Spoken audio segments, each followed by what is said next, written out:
Hello students, welcome to word channel. आज के इस वीडियो में मैं आप लोग को पढ़ाने वाला हूँ क्लास 11th इकोनॉमिक्स से चैप्टर नंबर 2 और आज का हमारा टॉपिक है फैक्टर्स ऑफ प्रोडक्शन। और ये वाला टॉपिक ना बहुत ही ज्यादा इंपॉर्टेंट है। अगर आप लोग की स्कूल की एग्जाम होती है ना तो ये वाला टॉपिक इस चैप्टर में से पूछे जाने के सबसे ज्यादा चांसेस होते हैं। और बेसिकली देखें तो इसके जो भी फैक्टर्स है वो 3 मार्क के अंदर पूछे जाते हैं। ठीक है, तो आगे बढ़ने से पहले मैं आप लोग को बता दूं कि अगर आप लोग ने अभी तक चैनल को सब्सक्राइब नहीं किया तो कर लेना, क्योंकि आपका जब तक 12th फिनिश नहीं हो जाता तब तक हम आपके लिए ऐसे ही वीडियोस बनाते रहेंगे। और मैं आपको गारंटी देता हूं कि पूरे YouTube पे ऐसा कंटेंट प्रोवाइड करने वाला कोई भी चैनल नहीं है। तो जल्द से जल्द सब्सक्राइब कर लो और डिस्क्रिप्शन के अंदर एक व्हाट्सएप ग्रुप की लिंक देके रखी है, उस व्हाट्सएप ग्रुप में जुड़ जाओ जिससे हम लोग सारा पीडीएफ पीपीटी आपको सेंड कर सके उस व्हाट्सएप ग्रुप में। और हर एक तरह की वीडियोस जो है उसकी अपडेट आपको उस व्हाट्सएप ग्रुप में मिलती रहेगी। तो जल्द से जल्द ज्वाइन कर लो। तो शुरुआत करते हैं फैक्टर ऑफ प्रोडक्शन। ये टॉपिक समझाने से पहले मैं आप लोग को समझा देता हूं कि प्रोडक्शन क्या होता है। ठीक है, तो उसका हम लोग मीनिंग देख लेते हैं। तो देखो क्या लिखा है, द एक्टिविटी ऑफ कन्वर्जन, मतलब ये एक ऐसी एक्टिविटी है जहां पे कन्वर्ट किया जाता है। क्या कन्वर्ट करते हैं, तो रॉ मटेरियल को कन्वर्ट किया जाता है फाइनल गुड्स के अंदर। देखो साफ साफ लिखा है, रॉ मटेरियल को हम लोग किस में कन्वर्ट करते हैं, फाइनल गुड्स। अच्छा, फाइनल गुड्स मतलब क्या होता है, फिनिश गुड्स, ऐसा गुड्स जो हमारी वांट्स को डायरेक्टली सेटिस्फाई कर सके, तो उसी को ही हम लोग क्या कहेंगे, प्रोडक्शन कहेंगे। जैसे आपको एक एग्जांपल देता हूं, एक कॉटन को टी शर्ट में कन्वर्ट किया, तो कॉटन क्या है, रॉ मटेरियल है, उसको कन्वर्ट किस में किया, टी शर्ट के अंदर, तो टी शर्ट क्या हुआ, एक तरह से फाइनल गुड्स हुआ। तो इसी पूरी प्रोसेस को हम लोग क्या कहते हैं, प्रोडक्शन कहते हैं। क्लियर हो गया। देखो दूसरा क्या दिया है, by converting the nature of resource. देखो हमने यहाँ पे नेचर ऑफ रिसोर्स को कन्वर्ट किया। जैसे कॉटन था तो कॉटन को मैंने कन्वर्ट करके टी शर्ट में कर दिया, तो यहां पे जो यूटिलिटी है वो बढ़ेगी। यूटिलिटी का मतलब होता है यूजेज या यूज कहेंगे हम लोग, तो उसका जो यूज है ना वो क्या होगा, इंक्रीज होगा। फॉर एग्जाम्पल यहां पे भी एक बढ़िया एग्जाम्पल देके रखा है। जैसे मान लो वुड है, उसको हम लोग कन्वर्ट कर देते हैं चेयर्स के अंदर, तो चेयर्स जो है वो कस्टमर डिमांड करते हैं और उनकी जो वांट्स है वो क्या हो जाएगी, सेटिस्फाई हो जाएगी। तो यहाँ पे वुड की यूटिलिटी बढ़ेगी। देखो सीधी सी बात है, अगर नॉर्मल वुड होगा तो क्या उसको कोई खरीदेगा, नहीं खरीदेगा। बट अगर उसको मैं कन्वर्ट कर दूंगा चेयर में तो लोग उसको खरीदेंगे, चेयर खरीदेंगे, चेयर को यूज करेंगे, तो वुड की यूटिलिटी क्या हो जाएगी, बढ़ जाएगी। बोलो क्लियर हुआ। आगे देके रखा है, now the agent which help in the such a process of conversion और production are called factor of production. और कोई भी एजेंट जो इस प्रोडक्शन की प्रोसेस में हेल्प करता है तो उसको हम लोग क्या कहते हैं, फैक्टर ऑफ प्रोडक्शन कहते हैं। बोलो क्लियर हो गया। चलो अब मैं बताता हूं आपको कि कौन से फैक्टर ऑफ प्रोडक्शन होते हैं। तो याद रखना टोटल 4 फैक्टर्स ऑफ प्रोडक्शन होते हैं, लैंड, लेबर, कैपिटल और एंटरप्रेन्योर। इसको प्रोनाउंस सही से करना, इसको एंटरप्रेन्योर प्रोनाउंस मत करना, इसको प्रोनाउंस किया जाता है एंटरप्रेन्योर। ठीक है, तो 4 फैक्टर्स होते हैं, आप लोग को याद रखना है। आपकी पूरी कॉमर्स की जो लाइन है ना, फील्ड है, उसके अंदर आपको ये दिमाग में भर देना, याद कर लेना है कि there are 4 factors of production, land, labour, capital और नंबर 4 एंटरप्रेन्योर। बोलो क्लियर हो गया। और ये सारे के सारे फैक्टर्स इक्वली इंपॉर्टेंट है। देखो कोई भी चीज का प्रोडक्शन करना है ना तो ये 4 चीज तो कंपलसरी होना चाहिए। मेरे पास एक जगह होनी चाहिए, जमीन होनी चाहिए जहां पे मैं प्रोडक्शन कर सकता हूं। मेरे पास लेबर होने चाहिए, यहां पे स्पेलिंग जो है उसमें यू आ जाएगा। ठीक है, लेबर होने चाहिए जो काम करे। तीसरा कैपिटल होना चाहिए, कैपिटल यानी पैसा कहो, टेक्नोलॉजी कहो, मशीन्स कहो, वो होना जरूरी है। और चौथा एंटरप्रेन्योर, एंटरप्रेन्योर यानी कि एक ऐसा बंदा जो पूरा बिजनेस कैरीड आउट कर रहा है, जो प्रॉफिट कमा रहा है। ठीक है, तो ये 4 चीज बहुत ज्यादा एसेंशियल है। दैट्स व्हाई यहां पे लिखा है कि प्रोडक्शन की प्रोसेस में चारों का इंपॉर्टेंस सबसे ज्यादा है। And according to Alfred Marshall ऐसा कहते हैं, उन्होंने ना ये जो फैक्टर ऑफ प्रोडक्शन है उसको 2 कैटेगरी में बांटा हुआ है। जैसे एक हो गया नेचर, नेचर को वो लैंड कहते हैं, और दूसरा हो गया ह्यूमन बीइंग, जैसे कि लैंड और एंटरप्रेन्योर क्या हो गए, ह्यूमन बीइंग हो गए। तो अल्फ्रेड मार्शल ने इसको 2 पार्ट में डिवाइड किया, नेचर और ह्यूमन बीइंग। डन। चलो अब हम लोग एक एक करके समझते हैं 4 फैक्टर ऑफ प्रोडक्शन को। तो शुरुआत करते हैं सबसे पहला लैंड। देखो जनरल अंडरस्टैंडिंग में आपको पता ही है कि लैंड मतलब क्या है। लैंड मतलब होता है कोई भी ऐसा सरफेस अर्थ का जहां पे कोई भी ह्यूमन बीइंग जी सकता है, लिवेबल हो सकता है, उसको हम लोग क्या कहते हैं, लैंड कहते हैं। हाउएवर इन इकोनॉमिक्स के लैंड का कंसेप्ट सिर्फ इतना नहीं है कि एक जमीन जहां ह्यूमन बीइंग जीता है, इसके अलावा इसमें और भी काफी चीजें आ जाती है जो इंक्लूसिव कंसेप्ट है। इंक्लूसिव का मतलब है इसमें और भी काफी सारी चीजें इन्वॉल्व हो जाती है। अकॉर्डिंग टू मार्शल के हिसाब से जितनी भी नेचुरल एसेट्स है ना जो प्रोडक्शन के प्रोसेस में हेल्प करती है वो क्या हो गया, लैंड हो गया। जैसे आपको एग्जांपल देता हूं, मैंने अभी आपको थोड़ी देर पहले एग्जांपल दिया था वुड, ठीक है, वुड को हम लोग ने चेयर में कन्वर्ट किया, तो वुड कहां उगेगा, लैंड के ऊपर। अगर दूसरा एग्जांपल मैंने आपको दिया था कि कॉटन को टी शर्ट में कन्वर्ट किया, तो कॉटन कहां उगेगा, रॉ मटेरियल कहां उगेगा, लैंड के ऊपर। दैट्स व्हाई मार्शल भी यही कहते हैं कि जितने भी नेचुरल एसेट्स है, ठीक है, जो प्रोडक्शन के प्रोसेस में हेल्प करते हैं, उसको क्या कहेंगे, लैंड कहेंगे। बोलो क्लियर हो गया। अब मैं आपको और अच्छे से समझाता हूं इसकी कैरेक्टरिस्टिक समझा के, ठीक है। चलो देखते हैं हम लोग इसकी 5 कैरेक्टरिस्टिक्स है जो आपको एग्जाम में लिखनी रहेगी। सबसे पहला क्या देके रखा है, land is a gift of nature, land gift है नेचर का, and is not man made, हम लोग नहीं बना सकते जमीन को, ठीक है, जो भगवान ने दिया है और ये मैन मेड नहीं हो सकता। दूसरा, total supply of land is fix, yes, land का जो सप्लाई है वो क्या है, फिक्स है। क्या हम लोग लैंड को बढ़ा सकते हैं पूरी दुनिया के अंदर, नहीं बढ़ा सकते, जो अभी है उतनी ही रहेगी फ्यूचर के अंदर भी। और तीसरा, लैंड इज ज्योग्राफिकली इमोबाइल मतलब होता है कि हम लोग इसको एक जगह से दूसरी जगह पे नहीं ले जा सकते। फॉर एग्जांपल मान लो कि मैं मेरा घर शिफ्ट कर रहा हूं या मैं मेरी फैक्ट्री को शिफ्ट कर रहा हूं कोई और जगह पे, तो क्या मैं उस लैंड के टुकड़े को उठा के ले जाऊंगा, पॉसिबल नहीं है। तो ज्योग्राफिकली मैं लैंड के ट्रांसफर कर सकता हूं, शिफ्ट कर सकता हूं, बट पूरा का पूरा लैंड जो है वो नहीं ले जा सकता। दैट्स व्हाई इसको हम लोग कहेंगे geographically immobile. Then all type of land are different in fertility, देखो हर एक तरह की लैंड फर्टिलिटी में अलग है, क्लाइमेटिक कंडीशंस जो है वो अलग अलग होती है, ठीक है, जिसके बेसिस पे लैंड की क्वालिटी भी अलग अलग देखने को मिलती है। और जो लैंड है उसके ऊपर रेम्यूनरेशन क्या मिलता है, रेम्यूनरेशन मतलब मैं कहूंगा एक तरह से रिटर्न, क्या रिटर्न मिलेगा। अगर मेरे पास लैंड है, मैं किसी को लैंड देता हूं, तो मेरे को क्या मिलेगा, लैंड के ऊपर रेंट मिलेगा। याद रखना, जो लैंड है उसका रेम्यूनरेशन क्या होता है,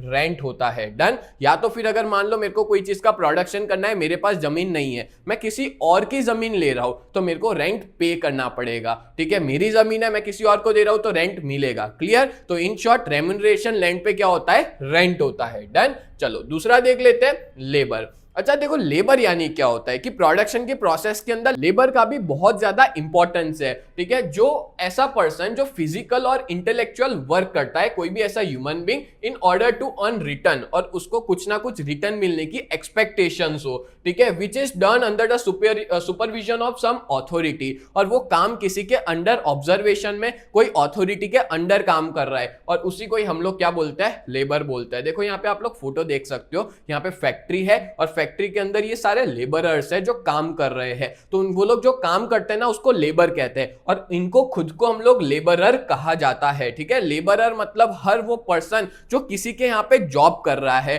वर्क कर रहा है, चाहे फिर वो सैलरी पे हो, वेजिस पे हो, किसी पे भी हो, उसको हम लोग क्या कहेंगे, लेबरर कहेंगे, और उनके काम को हम लोग क्या कहेंगे, लेबर कहेंगे। बोलो क्लियर हो गया। अब हम लोग इसकी भी कैरेक्टरिस्टिक्स देखते हैं जिससे आपको पूरा कंसेप्ट अच्छे से समझ में आ जाएगा। देखो क्या है सबसे पहली characteristic, number 1 is labour can not be separated from the labourer. Yes, सीधी सी बात है, ये लोग जो काम करते हैं क्या इनको और इनके काम को हम अलग कर सकते हैं क्या, not possible. That's why labour और लेबरर को हम लोग अलग नहीं कर सकते। दूसरा, labour can not be stored, वो लोग जो काम करते हैं क्या मैं उसको स्टोर कर सकता हूं, नहीं कर सकता। जो लेबर होता है ना, वो लेबर मतलब क्या, कोई भी एफर्ट जो लेबरर डाल रहा है उसको लेबर कहेंगे, मतलब उनका काम वो पेरिशेबल है। पेरिशेबल मतलब जब तक कोई लेबरर काम कर रहा है तब तक वो काम दिखेगा, अगर उसने काम करना बंद कर दिया, वो चला गया, तो वो गायब हो जाएगा। दैट्स व्हाई इसको हम लोग क्या कहेंगे, पेरिशेबल होता है इन नेचर, मतलब कि जब तक वो कर रहा है तब तक है, उसके बाद खत्म। Next number 3, the mobility of labour is influenced by social and economic reason. सही है, कोई भी लेबर की मोबिलिटी किससे इन्फ्लुएंस्ड होती है, सोशल और इकोनॉमिक रीजन। मोबिलिटी मतलब क्या होता है, मोबिलिटी मतलब होता है एक जगह से दूसरी जगह पे जाना, माइग्रेट करना, माइग्रेशन करना, उसको हम लोग मोबिलिटी कहते हैं। तो वो किस पे डिपेंड करती है, सोशल और इकोनॉमिक रीजन। कुछ भी सोशल रीजन हो सकता है, पैसों का रीजन हो सकता है जिसको इकोनॉमिक रीजन कह सकते हैं। Then number 4, the efficiency of every labourer is different. सही बात है ना, हर लेबरर की एफिशिएंसी अलग अलग होती है, कोई बहुत अच्छा काम करता है तो कोई बेकार काम करता है, कोई ठीक ठाक काम कर लेता है, ठीक है। चलो next number 5, the supply of labour depends upon population. जो लेबर की सप्लाई है ना वो किस पे डिपेंड करती है, वो डिपेंड करती है पॉपुलेशन के ऊपर, कि पॉपुलेशन ज्यादा है, रिक्वायरमेंट ज्यादा है, उस हिसाब से लेबर की भी सप्लाई जो है वो बढ़ती चली जाती है। डन। लास्ट है the remuneration for the labour is wages, मतलब जो भी लेबरर काम करते हैं उनकी मेहनत का